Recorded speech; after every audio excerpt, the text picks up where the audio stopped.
So I spent 10 years as a very good electrician and a very crappy businessman. And so Oh I worked my really, gosh. really hard, and I ran the entire thing into the ground because I assumed working harder equated to success. And I was working hard, but I wasn't working on the right things. And it wasn't until that broke that I recognized that I was trying to be an electrician running a business, not a businessman running a business. And I put it down to the fact that business requires its own apprenticeship, but there is no formalized apprenticeship for doing and running a business. And that's what coaches are for.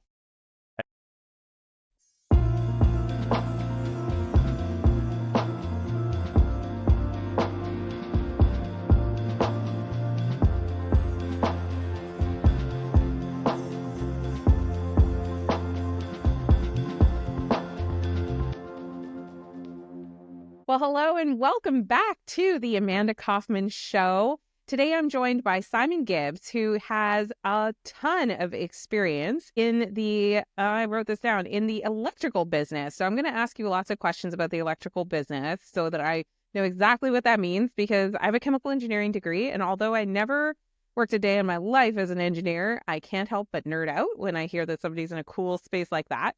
But he moved into solar and is now helping other business owners through coaching, I would imagine, with the solar business, right?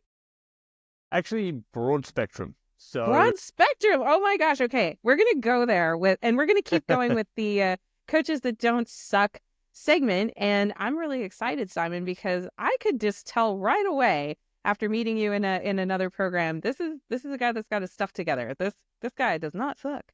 So welcome to the show, Simon. Why don't you take 30 seconds and introduce yourself? Let us know what you're working on these days. sure. Well, thanks for having me to begin with. And I will do my best to uphold the not sucking part of the show. So Perfect. Thank you. lovely. I love it. So yeah, look, I started in business about 15 years ago in Australia. I'm obviously Australian based. I'm currently in the US. I'm in the US for the 9 weeks or so. Yeah, part of the bigger plan on that side of the business. So we create pre-built off-grid solar systems. So standalone power that doesn't need power lines. So solar panels and batteries. We pre-build them in a workshop to cut down on all the problems that occur in the traditional industry. And then we send them to site 99% complete. So it just That's really speeds cool. up and takes all the headaches out. So we're planning to launch that into the US next year. So that's part of my visit here. So that's kind of the quick background.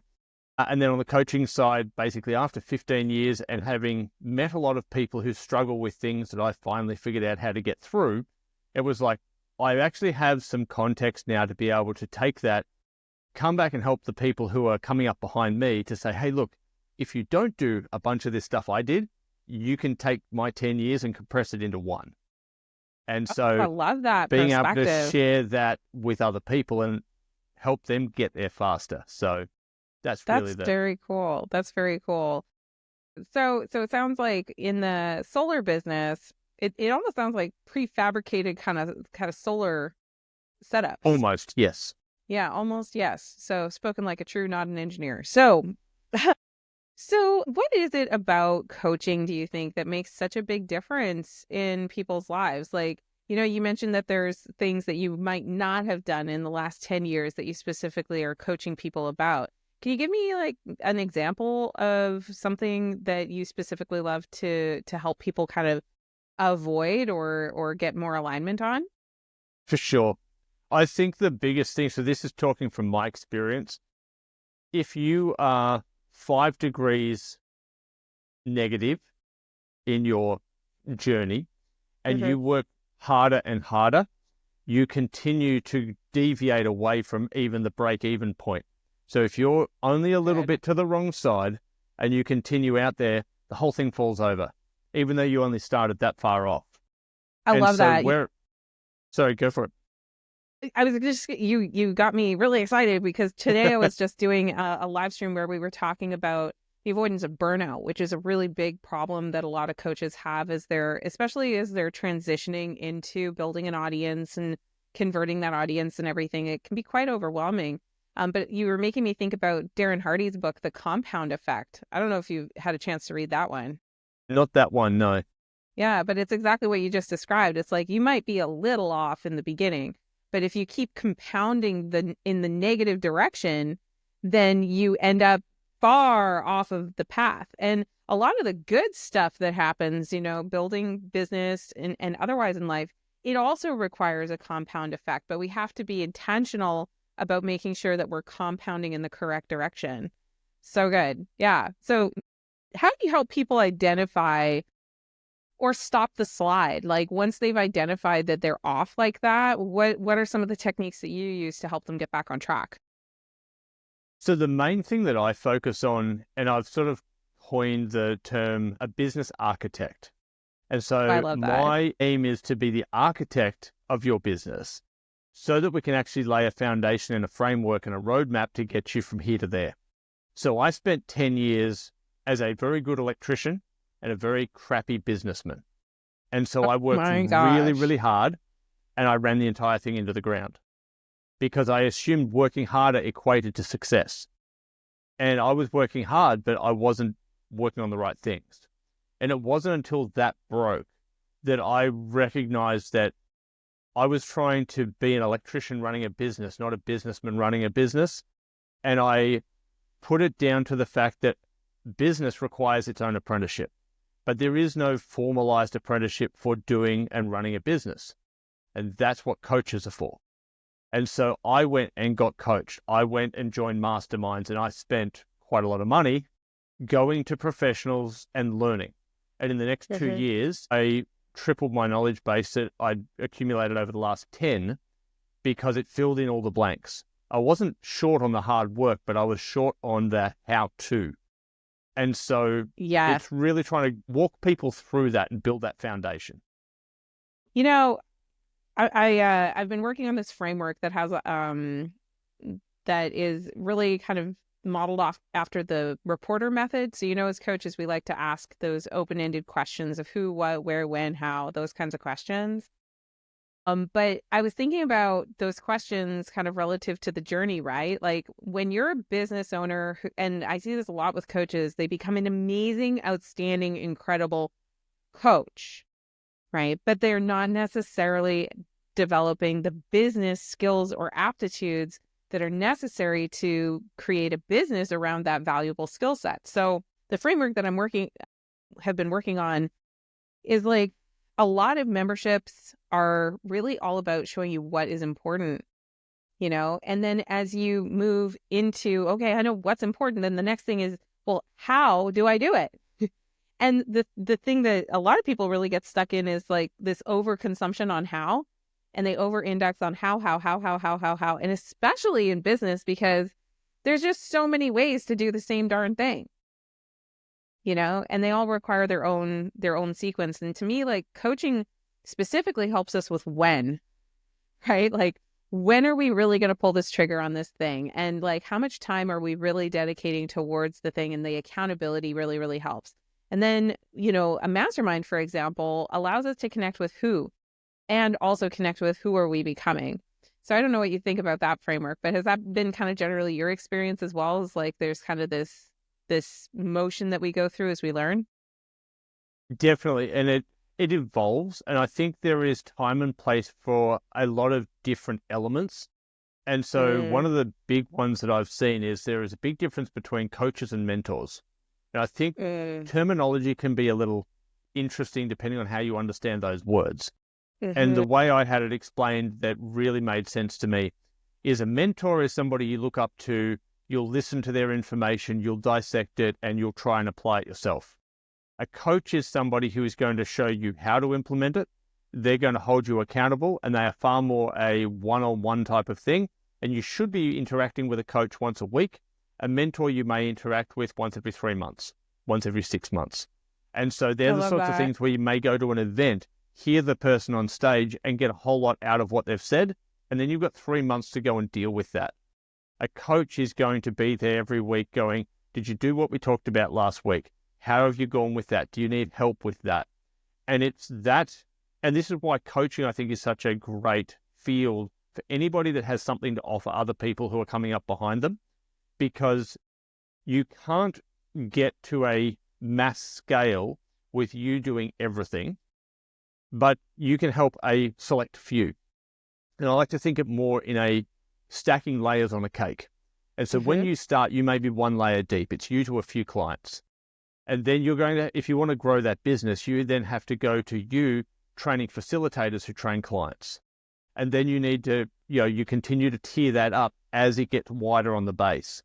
And I think where it can get lost is when people want to go too wide and just get a whole bunch of clients in, and they don't have the depth to be able to actually teach on that individual level. Now, some people can take information, dissect it, learn it, apply it, and they're good. 90% of people are going to need hand-holding, especially if they're under the 5 million mark. They don't see what you see. And so if you give them information, they don't know what to do with it. I say to people all the time, the internet gives everybody access to unlimited information. So why isn't everybody already successful? The information's not the problem. It's the wisdom to apply the information. Exactly. I mean, I think about my own journey as well, and I'm like, gosh, so many times it's been what I didn't do, or what I chose to defer on, or really it's like this prioritization of the information, and then finding that way that works effectively for the outcome that you want to create, but also is in high alignment with yourself. Like, we all have strengths, we all have preferences, we also have priorities just in general as we're building this business that we need to honor. And not every strategy that you hear about or learn about is going to be the best fit for your business. So yeah, like learning what not to do has been arguably as or more valuable than what to do. Yeah. And I think every business goes through that. When you start in business, we all do the throw mud at the wall and see what sticks. We try even if we're told not to. I think I read the E-Myth within like 10 minutes of basically deciding I wanted to be an entrepreneur, and I still did it. Yeah. And it's true, because what happens is that we're not confident yet. So we're not willing to back ourselves on the one thing because we haven't developed the conviction in ourselves that that's going to work. So we're like, maybe, but I want to try that just in case, and I want to try that. Yeah, it's a lot of hedging your bets and like trying to stay safe, right? Yeah. And so what it is, really what that is product testing.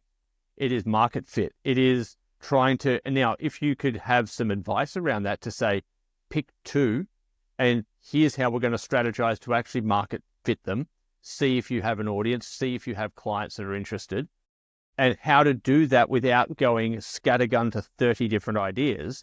You can speed up that process. But you don't know that unless you have somebody who's been there before to give you advice. And that, again, we come back to coaching. Yeah. Yeah, that's so true. When I started as a coach coming out of my corporate career, I was even like anti-niche, which looking back, I'm like, gosh, girl, you're such a rebel. You just have to invent something to be rebellious about. But it allowed me to test a lot of different things. And what was static for me, like what actually was the same the whole time, is I want to coach. I want to be a part of the conversation, the breakthrough. At the time, I was more of a modality-based coach, which means that, it doesn't exactly matter what your goal is. I'm going to apply the same process as you move through it. And then over time, I realized I was like, oh, but if I specialize in helping to produce a particular result for a particular population, oh my gosh, look, there's like never a shortage. It almost feels like counterintuitive or opposite land to realize that when you do get that specificity, it can work. Have you ever seen, and I'd love to ask this question. So in your mind, what are 3 things that help a coach not to suck? Okay. My number one on that is be coached yourself. Yes, I love that. I think anybody who is doing something or teaching something that they don't do themselves is a hypocrite. And so my second one on that would be always be striving to improve yourself. Never think that you, as the teacher, have arrived. There is always going to be more you can learn and that you can become better.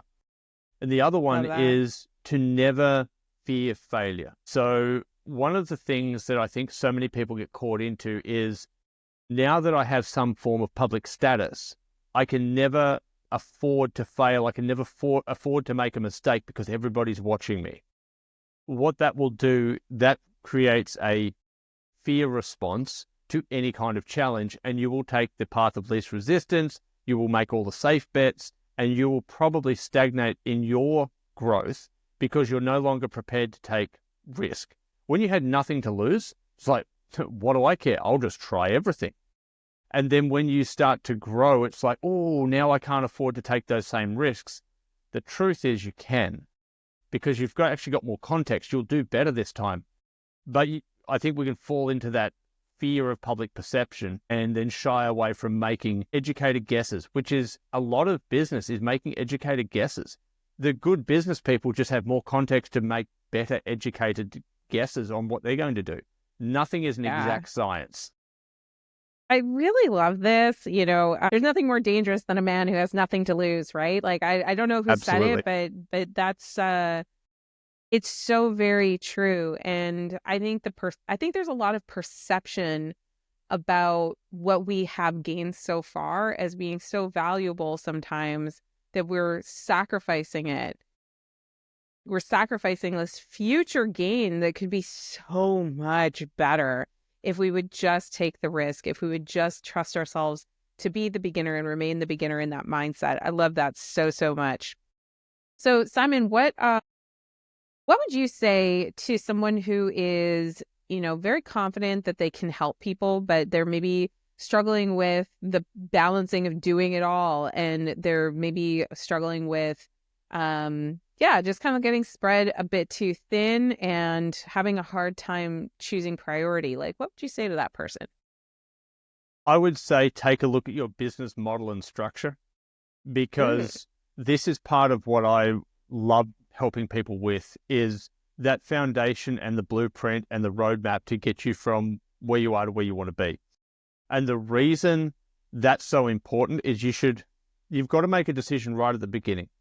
Do you want to just have a weekend business that sells handmade soap at a market and you just love the process and that's all you ever want to be? That's great. You probably don't need my help. The other side is we want to make a business that's worth multiple millions. And so to have a business that is some form of commercial value, it has to operate without you. And so how do you create a structure that is going to do everything you want it to do? You're going to enjoy being part of it, yet build it in such a way that you could leave and the thing will continue to run without you. Now, that in itself, if you can figure that out, if you can do it on your own, that's wonderful. You're probably going to need a little bit of help. Once you've nailed that down, what happens is you have a roadmap of, to get to, what does that look like at 10 million a year? Well, how many clients am I going to need? How much am I going to charge? What are my overheads? Wow, I can't service all of them. Okay, who else would you need in your business at that scale? Well, I'm probably going to need someone to this and that. Cool. Now we know who we need to hire. We know where we're trying to head to. And so generally when you're at burnout, it is because you have taken on all the work. You're too scared to let it go because someone might make a mistake, which they probably will, but you don't know what's next. You don't know how to make that hire. You don't know who the hire should be. You don't know that next step. And so you then get paralyzed by the, I don't know what to do and I'm too scared to make a mistake. But you're right in that position, as if you don't make a decision, you've already failed. That's so good. That's so, so true. And, it's amazing that in a short 20-minute episode, we've covered so much ground, but sadly, we're gonna have to wrap this one. Maybe we'll have to book some more time because I feel like you have a lot more to share and say. But in the meantime, Simon, what's the best way for people to get to follow you? Okay, Simon L. Gibbs on most of the socials. You'll find us on Facebook, Instagram, simonlgibbs.com, and you'll find pretty much everything we've got going on at the moment on there. And yeah, on the website, you can reach out, contact me direct. And if you're interested in getting help with your business through what I do in building that foundation and roadmap, and then the coaching side of things, that's all accessible through the website. Outstanding. Well, we'll make sure to have all of that in the show notes. And dear listener, do us a favor. Make sure that you take a moment to subscribe so you don't miss our next amazing conversation. Also, leave a 5-star review because Simon brought it. He brought some really amazing tidbits here. Go ahead and share your favorites in a review and leave us a 5-star review because it helps other business owners be able to find the podcast and recommend it really easily to other people. And finally, go ahead and share this episode. I'm sure you have at least 3 friends that are looking to build a business into 7 figures and beyond, and they would really value the mentorship and support of someone like Simon or myself. Either way, let them have exposure to this experience and this conversation, and then you can be a really great friend. So that's what we have for you today. We'll see you next time on the Amanda Kaufman Show.